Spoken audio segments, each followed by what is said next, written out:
एक बार विवेकानंद जी अपने परिचित दोस्त के पास गए। वो एक महान लेखक थे।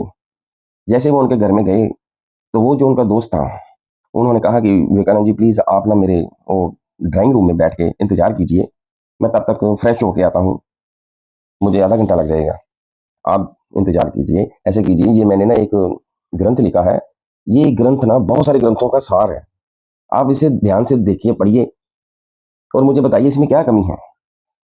और इतनी बात कहकर वो अपने तैयार होने के लिए चली गई।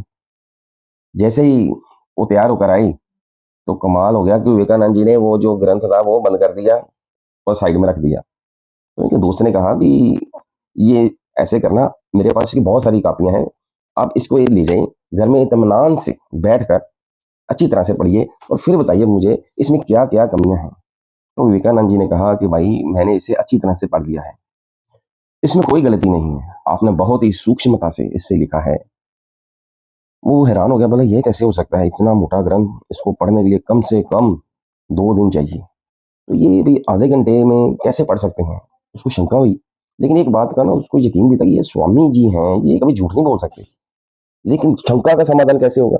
ये तो शंका वाली बात ही है कि जो 2 दिन लगते हैं किताब को पढ़ने में, इतनी मोटी किताब उन्होंने सिर्फ आधे घंटे में पढ़ ली, ये कैसे हो सकता है। शंका बहुत प्रबल होगी। फिर उन्होंने कहा कि स्वामी जी, मेरा मतलब है कि अच्छी तरह से आप इसे पढ़ लेना घर जाकर, तो इसमें जो गलती होगी, जो मेरी कमियां होगी, प्लीज मुझे बताना, मैं उसे दूर करूंगा और सुधार करूंगा। वो बोले मैंने इसे अच्छी तरह से पढ़ लिया है, आपको अगर नहीं यकीन हो रहा ना, आप मुझसे कहीं से भी ये पूछ सकते हैं। बोला अच्छा ये बात है, अल्लाह। फिर उसने ग्रंथ को पकड़ा तो उसमें पूछा, हाँ बताओ फिर 500 नंबर पेज पे क्या लिखा है।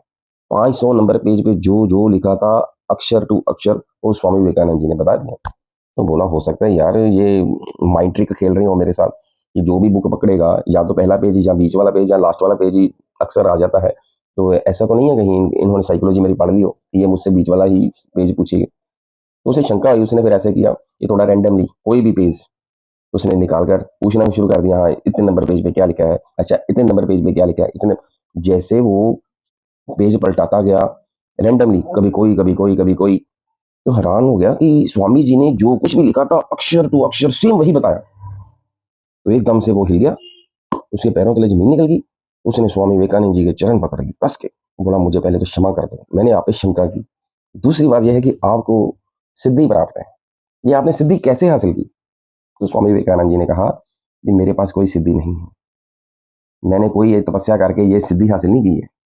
तो बोले फिर ये कैसे हो सकता है, ये मैं मान ही नहीं सकता कि कोई आम साधारण इंसान ऐसे ही जो भी किताब पढ़ ले प्रिंट हो जाए। तो उन्होंने कहा था कि ये सिद्धि नहीं है, ये हर इंसान ऐसे कर सकता है, केवल संयमशीलता से। हाँ संयमशीलता, वो कोई संयमशीलता में इतनी पावर, इतने आश्चर्यजनक रिजल्ट। बोले जी हाँ, जब मैं पढ़ता हूँ तो मेरा ध्यान सिर्फ पढ़ाई की ओर होता है। लेकिन आजकल बच्चे क्या करते हैं, इधर किताब खुली होती है, सामने टीवी लगा होता है, तो सारा ध्यान डाइवर्ट होता है ना। तो जो भी इंसान पढ़ता है, अगर वो पूरी तरह से एकाग्रचित होकर पढ़ेगा तो वो तो बिल्कुल प्रिंट हो जाएगा। जैसे कोई सीरियल, आप फेवरेट सीरियल कोई टीवी में देखते हो, अगर आपका वो फेवरेट है तो आपको तो एक एक सीन याद होता है।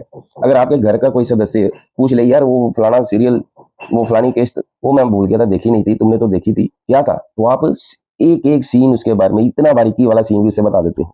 वो क्यों बता दिया, क्योंकि आपका फेवरेट था, जब आप देख रहे थे पूरी एकाग्रता के साथ देख रहे थे।